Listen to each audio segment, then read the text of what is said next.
Buenas tardes, mi nombre es Freddy Walker. En esta oportunidad voy a hablar de que hoy se conmemora 30 años de la aprobación de la Constitución del año 1993 en el Perú, también llamada Carta Magna.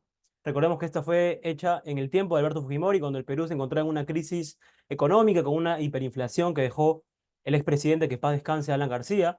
Las personas tenían que hacer colas intermitentes, algunos tenían que pagar precios bastante millonarios porque recordemos que la validez de la moneda no valía nada. Los intis, 1 millón de intis, 10.000 intis, eran casi nada. La gente tenía que hacer colas. Y algunos beneficios, hablando del tema, es que la Constitución permitió paz, permitió un crecimiento económico por la hiperinflación que había quedado en aquel entonces, ha permitido preservar el Estado de Derecho, ha permitido que no se perpetúe una dictadura en el país. Si bien la Constitución tiene algunas deficiencias, por ejemplo, yo considero que hoy en día se deben hacer reformas. Por ejemplo, del artículo 112 al 118, que habla básicamente de la incapacidad moral permanente, un término que ha sido manoseado, que ha sido tergiversado, que ha sido desconfigurado por parlamentarios, políticos y personas de a pie. Creo que es un tema que se debe manejar. En esos artículos también se menciona el tema de la vacancia por incapacidad moral. ¿Qué es la incapacidad moral? Es un término que se ha ido dilatando, que se ha dicho una persona que es incapaz moralmente, éticamente, que tenía un déficit mental. O sea, hay diferentes configuraciones que se han dado a lo largo de estos 30 años.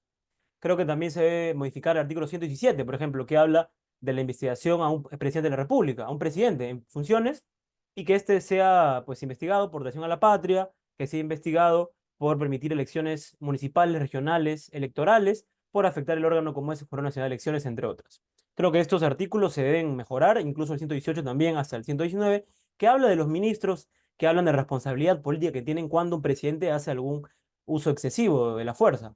Claro ejemplo, como lo hizo Pedro Castillo el año pasado, como lo hizo Martín Vizcarra al cerrar el Congreso de manera ilegal e inconstitucional. Ambos casos son claros ejemplos de cómo se quiso vulnerar y alterar el Estado de Derecho, que es prima y es importante en nuestra Constitución. Creo que se deberían reformar las leyes con respecto a los partidos políticos para recuperar la transparencia, recuperar la neutralidad, mejorar los filtros para evitar que sentenciados, corruptos, terroristas, delincuentes y toda persona que haya tenido procesos en actividad o que haya sido sentenciado anteriormente no pueda postular un cargo público.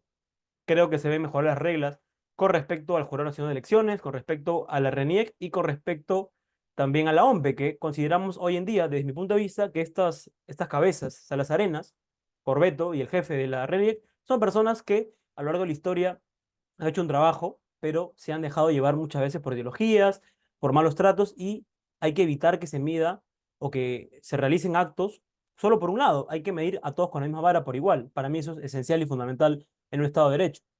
Creo que también se deberían mejorar con el tema de para evitar el transfugismo, que se debe siempre consolidar el tema de la reelección de congresistas y la bicameralidad, más allá de que muchos de ellos hoy en día no ostenten una confianza de la gente. Creo que esto permite entrar en democracia y permite el diálogo competitivo y sobre todo la participación ciudadana de manera sólida, importante y siguiendo las reglas de nuestra Carta Magna. Para mí son algunas de las cosas correctas que podrían mejorarse y reformar, y pues obviamente algunas cosas malas, como lo digo, la incapacidad moral, el tema de los tránsfugas, el tema de que a veces sean sacados partidos políticos y sean utilizados como bienes de alquiler, para que estas cosas de alguna forma puedan mejorarse en el corto, medio y largo plazo. Pero para mí no es correcto una constitución totalmente nueva, porque sería cometer errores y sería permitir y perpetuar dictaduras, una anarquía como hay en países como Venezuela, Cuba, Nicaragua, entre otros países en el mundo. Muchas gracias.